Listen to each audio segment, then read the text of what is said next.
Les lustres en cristal diffusaient une lumière chaude à travers le restaurant élégant, tandis que Sophie Martin portait un plateau d'amuse-bouche à travers la salle à manger. À 28 ans, elle travaillait chez Marshalls depuis 3 ans, économisant chaque centime pour payer un jour les frais d'une école de cuisine dont elle rêvait. Le restaurant UP payait mieux que la plupart des emplois de service et Sophie excellait dans ce qu'elle faisait, se déplaçant avec grâce malgré les épuisants services de 12 heures. Elle servait la table 7 lorsqu'elle le remarqua. Il était assis seul au bar, un homme d'une trentaine bien avancé, vêtu d'un costume sombre et coûteux, tenant un verre de vin qu'il ne buvait pas. Ce qui attira l'attention de Sophie n'était pas sa richesse évidente ni ses traits séduisants, mais la profonde tristesse dans ses yeux, tandis qu'il la regardait se déplacer dans le restaurant. Ce n'était pas le regard prédateur qu'elle avait appris à détourner des clients trop sûrs d'eux. C'était tout autre chose, un mélange de chagrin et de nostalgie. Quand le service de Sophie prit fin, et qu'elle alla récupérer ses pourboires au bar, l'homme était toujours là. Le barman, Marcus, lui souffla à voix basse. « Ce type est assis là depuis 2 heures. Il ne touche presque pas à son vin. Il ne fait que te regarder travailler. Je commence à me demander s'il ne va pas poser problème. »« Je m'en charge, » répondit Sophie calmement. Elle s'approcha de l'homme avec la cordialité professionnelle qu'elle réservait à tous les clients. « Bonsoir monsieur, je suis Sophie. Puis-je vous apporter quelque chose avant la fin de mon service ?» L'homme leva les yeux vers elle et Sophie vit des larmes dans ses yeux. « Je suis désolé, » dit-il d'une voix rauque, « j'ai été incroyablement inconvenant en vous fixant ainsi toute la soirée. Je ne voulais pas vous mettre mal à l'aise, c'est juste que vous me rappelez quelqu'un. »« Votre femme ?»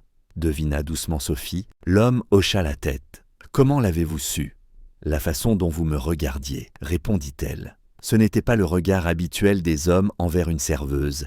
C'était triste et tendre à la fois, comme si vous voyiez quelqu'un d'autre à travers moi. « Je m'appelle Julian Westbrook, » dit l'homme. « Et vous avez raison. Ma femme Catherine est décédée il y a 18 mois d'un cancer. Vous bougez comme elle, vous souriez comme elle, même la façon dont vous penchez la tête quand vous écoutez un client, c'est exactement ce qu'elle faisait. » Sophie sentit son cœur se serrer de compassion. « Je suis vraiment désolé pour votre perte. » Julian prit une inspiration. « Je sais que cela va sembler insensé, et vous pouvez bien sûr refuser, mais je dois vous demander quelque chose.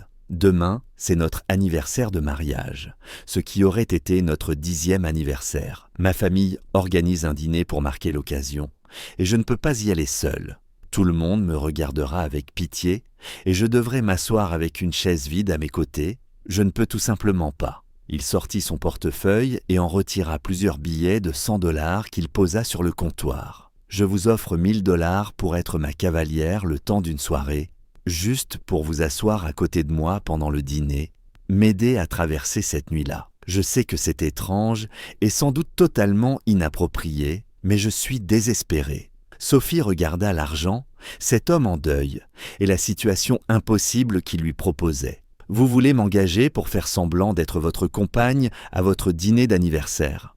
Pas pour prétendre être Catherine, » rectifia rapidement Julian. « Je ne veux pas que vous jouiez son rôle, ni que vous fassiez le fantôme de ma femme. J'ai juste besoin de quelqu'un à mes côtés, quelqu'un qui m'aide à me souvenir des bons moments, au lieu de me noyer dans le chagrin. » Sophie aurait dû dire non. Tout son bon sens lui criait que c'était une mauvaise idée. Mais elle vit le désespoir dans les yeux de Julian. La douleur brute qu'il s'efforçait tant de contenir fit penser à Sophie à ses propres pertes, à ces moments où la solitude lui avait semblé insupportable. « 2000, » dit Sophie, « si je dois t'aider à traverser cela, si je vais passer une soirée avec ta famille en deuil, il faut que cela en vaille la peine. » Julian esquissa un sourire brisé qui n'atteignit pas ses yeux. 2000 $, marché conclu. Le lendemain soir, Sophie se retrouva vêtue d'une robe simple, mais élégante que Julian avait envoyée à son appartement. Une voiture avec chauffeur vint la chercher et la conduisit dans une salle privée d'un des restaurants les plus exclusifs de la ville. Julian l'attendait à l'entrée, l'air épuisé malgré son costume impeccable. « Merci d'être venu, » dit-il doucement. « Je sais que c'est étrange pour toi, mais cela compte plus que tu ne peux l'imaginer. » La famille de Julian était déjà installée lorsqu'ils arrivèrent, ses parents, sa sœur et son mari, ainsi que les parents de sa défunte épouse. Sophie sentit leur regard sur elle, alors que Juliane la présentait simplement comme Sophie, une amie qui avait accepté de se joindre à eux pour la soirée. Elle lut les questions dans leurs yeux, la confusion devant cette étrangère et l'incompréhension quant à la raison pour laquelle Juliane l'avait amenée à une réunion si intime. Mais la mère de Catherine, une femme élégante au regard bienveillant, lui adressa un sourire. « Ravie de te rencontrer, ma chère. Merci d'être ici avec Juliane. » Le dîner fut à la fois plus simple et plus difficile que Sophie ne l'avait imaginé. La famille partagea des souvenirs de Catherine. Son rire, ses petites manies et la façon dont elle aimait de tout son cœur. Juliane participa à ces évocations, mais Sophie voyait la douleur derrière chaque mot, la légère tremblote de ses mains quand il attrapait son verre d'eau. À mi-repas, le père de Juliane proposa un toast à Catherine, et Sophie vit la maîtrise de Juliane vaciller. Sans réfléchir, elle glissa sa main sous la table et prit la sienne, la serrant doucement. Les doigts de Juliane se refermèrent sur les siens avec une force désespérée, et il réussit à tenir le coup jusqu'à la fin du toast sans s'effondrer. Après le dîner, tandis que la famille se rendait dans le salon pour le café, la mère de Catherine attira Sophie à part. « Je ne sais pas qui vous êtes pour mon gendre, dit-elle d'une voix douce, mais je veux vous remercier. C'est la première fois depuis la mort de Catherine que je le vois ne pas sombrer. Vous l'aidez à garder la tête hors de l'eau, et c'est essentiel. »« Je ne suis là que pour la soirée, » répondit Sophie, ressentant le besoin d'être honnête. « Je ne suis personne de spécial pour lui. »« Vous êtes là, » dit la mère de Catherine. « Cela fait de vous quelqu'un de spécial. Beaucoup l'ont abandonné, parce qu'ils ne savent pas comment gérer son chagrin. Vous êtes venu, c'est tout ce qui compte. » Quand la soirée toucha à sa fin et que Juliane ramena Sophie chez elle dans sa propre voiture, ils restèrent silencieux pendant plusieurs pâtés de maison, un silence paisible. Puis Sophie parla. « Tu veux en parler ?» D'elle, de Catherine, Juliane resta muet un long moment. « Elle était tout, » dit-il enfin. Brillante, drôle, et elle voyait le meilleur en chacun. Elle travaillait pour une association caritative qui aidait les familles sans abri à se reloger. Elle aurait pu tout faire de son intelligence, mais elle alla choisi de faire quelque chose qui comptait. Je l'ai rencontrée lors d'un gala de charité auquel j'étais obligé d'assister pour le travail, et elle a passé toute la soirée à se moquer du luxe inutile, à demander pourquoi nous ne donnions pas simplement l'argent directement au lieu de le gaspiller en nourriture hors de prix et en décoration. Il sourit, et cette fois, le sourire atteignit ses yeux. Je suis tombé amoureux d'elle ce soir-là. Elle a remis en question tout ce que je croyais savoir sur la réussite et les priorités. Elle m'a appris que posséder de l'argent ne servait à rien si on ne s'en servait pas pour rendre le monde meilleur. Elle devait être incroyable, dit Sophie. Elle l'était, répondit Juliane, et elle me manque chaque jour. Mais ce soir, pour la première fois depuis sa mort, j'ai traversé notre anniversaire sans complètement m'effondrer. Tu m'as aidé à faire ça, Sophie, merci. Quand ils arrivèrent devant l'immeuble modeste de Sophie, Juliane lui tendit une enveloppe. Ton paiement, comme promis, 2000 $. Sophie prit l'enveloppe, mais hésita un instant. Juliane, je peux te demander quelque chose ? N'importe quoi. Est-ce que tu suis une thérapie ? Est-ce que tu parles à quelqu'un de ton deuil ? Juliane détourna le regard. Ma famille pense que je devrais avoir tourné la page. 18 mois, c'est assez longtemps pour faire son deuil, selon mon père. Je suis censé aller de l'avant, sortir avec quelqu'un, reconstruire ma vie. Mais je ne peux pas imaginer être avec une autre. Je ne peux même pas imaginer en avoir envie. Le deuil n'a pas de calendrier, dit doucement Sophie. Mais tu as besoin d'aide pour le traverser. Ce que tu ressens est normal, mais tu ne peux pas le porter seul pour toujours. Elle sortit son téléphone. Ma meilleure amie est conseillère en deuil. Elle aide les gens qui ont perdu leur conjoint. Je peux te donner son numéro, pas parce qu'il y a quelque chose d'anormal à continuer de pleurer ta femme, mais parce que tu mérites du soutien, de la part de quelqu'un qui comprend ce que tu vis. Juliane prit le numéro avec des mains tremblantes. Pourquoi tu fais ça ? Tu as eu ton paiement, tu pourrais simplement t'en aller. Parce que tu souffres, répondit Sophie simplement, et parce que ce soir, j'ai vu un homme qui aimait sa femme au point que 18 mois plus tard, il est encore incapable de fonctionner sans elle. Ce genre d'amour est rare et précieux, et tu mérites de trouver de l'aide pour l'honorer tout en réapprenant à vivre. Au cours des mois suivants, Julian appela Sophie plusieurs fois pour lui donner des nouvelles de sa thérapie et la remercier de sa recommandation.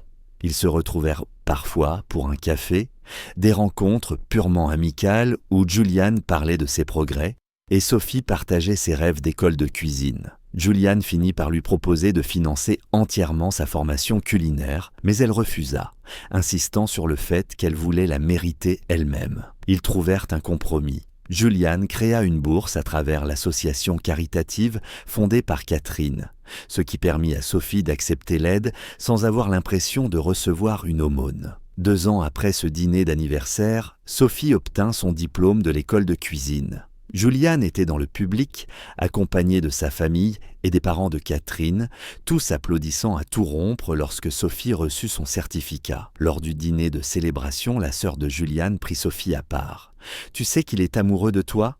dit-elle franchement. Sophie secoua la tête. « Il est encore amoureux de Catherine. »« C'est très bien ainsi, » répondit la sœur. « Il peut aimer la mémoire de Catherine et t'aimer toi aussi. Ce n'est pas incompatible. Mais il a peur de te le dire, parce qu'il pense que tu croiras qu'il se sert de toi comme d'un substitut. Mais il ne le fait pas. Tu n'es rien comme Catherine, du moins pas dans ce qui compte vraiment. Elle était extravertie, audacieuse, directe. Toi, tu es calme, réfléchie et douce.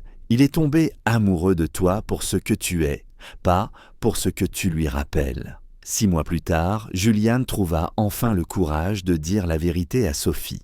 Il marchait dans le parc où Catherine aimait faire du bénévolat pour des projets de jardin communautaire et Julian s'arrêta devant un banc portant une petite plaque au nom de Catherine. « Je veux que tu la rencontres, » dit-il. « Catherine, voici Sophie. Sophie, voici ma défunte épouse, Catherine. » Sophie s'assit sur le banc, touchée par le geste. « Catherine, » reprit Julian, s'adressant à la plaque, « Sophie m'a aidé à survivre à notre anniversaire il y a 2 ans. Elle m'a aidé à trouver une thérapeute qui m'a appris que t'aimer et réapprendre à vivre n'était pas contradictoire. Elle était devenue mon amie, ma confidente, et quelque part en chemin je suis tombé amoureux d'elle. » Il se tourna vers Sophie, les larmes coulant sur son visage. « Je veux que tu saches une chose, je ne t'aime pas parce que tu me rappelles Catherine. Je t'aime parce que tu es Sophie, parce que tu es bienveillante et sincère, parce que tu as cru que je méritais du soutien alors que je me noyais, parce que tu as refusé que je paie directement ta scolarité, insistant pour obtenir une bourse afin de sentir que tu l'avais méritée. Parce que tu me fais rire, tu remets en question mes certitudes, et tu me donnes envie d'être un homme meilleur. » Il prit ses mains. « Mais je veux aussi que tu saches que j'aimerai toujours Catherine. Elle a été mon premier amour, ma femme, et c'est elle qui m'a appris à devenir l'homme que je suis aujourd'hui. Si tu peux accepter que t'aimer ne signifie pas l'oublier, si tu peux accepter qu'elle fera toujours partie de mon histoire, alors je te demande si tu envisagerais de construire un avenir avec moi. » Sophie pleurait, elle aussi. « Je ne veux pas que tu oublies Catherine. Elle était incroyable. Et elle a fait de toi l'homme que j'aime aujourd'hui. Je ne suis pas là pour la remplacer, ni pour rivaliser avec son souvenir. Je suis là parce que je suis tombée amoureuse d'un homme qui aimait sa femme au point que, 2 ans plus tard, il visite encore son banc et lui parle. Cette capacité à aimer profondément, durablement, fait partie des raisons pour lesquelles je t'aime. » Ils se marièrent 1 an plus tard. Sophie insista pour que la cérémonie comprenne un moment en hommage à Catherine, une reconnaissance que leur amour n'était pas fondé sur l'oubli, mais sur l'acceptation de toutes les expériences qui les avaient façonnés. Parfois, l'amour nous trouve au cœur du deuil, non pas pour remplacer ce que nous avons perdu, mais pour nous rappeler que notre capacité d'aimer survit même à la plus profonde des douleurs. Et parfois, les plus grandes histoires d'amour ne parlent pas d'oublier le passé, mais de l'honorer, tout en bâtissant quelque chose de nouveau et de beau à partir des morceaux de nos cœurs brisés. Si cette histoire vous a touché, n'oubliez pas de cliquer sur « J'aime » et de vous abonner à la chaîne pour découvrir d'autres récits émouvants, intenses et pleins de surprises. Dites-nous en commentaire d'où vous nous regardez dans le monde, nous aimons vous lire. À très bientôt. Restez bienveillants, restez curieux et continuez à nous suivre.